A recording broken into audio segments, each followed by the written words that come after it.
Hello everyone की खबर मोर अন্য এটি mini ব্লগলৈ আপোনালোকক স্বাগতম। আজি মা মই ওলাইছোঁ বিয়া খাবলৈ। অলপ দূৰেই হ'ব আৰু তেওঁ আমি মা মই খোজকাঢ়ি যাব লাগিব আৰু খোজকাঢ়ি আহি আছোঁ। ভাগৰ লাগি গৈছে বহুত দূৰ আৰু আহি আছোঁ। ফাইনেলি আমি বিয়া ঘৰ পাই গ'লোহি আৰু বিয়া ঘৰত খুৰীহঁতৰ লগতে বহি আছোঁ। মা আৰু মই খাই বৈ যাবই হ'ল আৰু বিয়া ঘৰৰ পৰা, যিহেতু আমি দেৰিকৈ আহিছোঁ আৰু সেইবাবে সন্ধিয়াও হ'ব, সেইকাৰণে সোনকালে যাওঁগৈ। আহিছোঁ চকচোন একেলগে আহিছোঁ সকলো। দুগৰাকীমান আগত গুচি গ'ল, সেইকাৰণে টমটম এখন আহিলে, তাতে আমি খুৰী বৌ মা আৰু মই ভাইটি ভণ্টি উঠি গ'লোঁ আৰু সকলোলৈকে আহিলোঁ।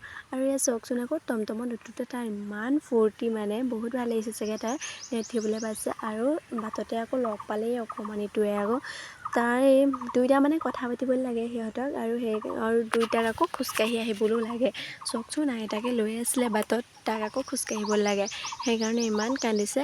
আৰু আমি আহি আছোঁ খকনগুৰিৰ পৰা দুইজনী অকলে আৰু চব ঘৰ পালোহি আমি আৰু পাপাহঁত ৰখিয়ে আছে চোতালতে।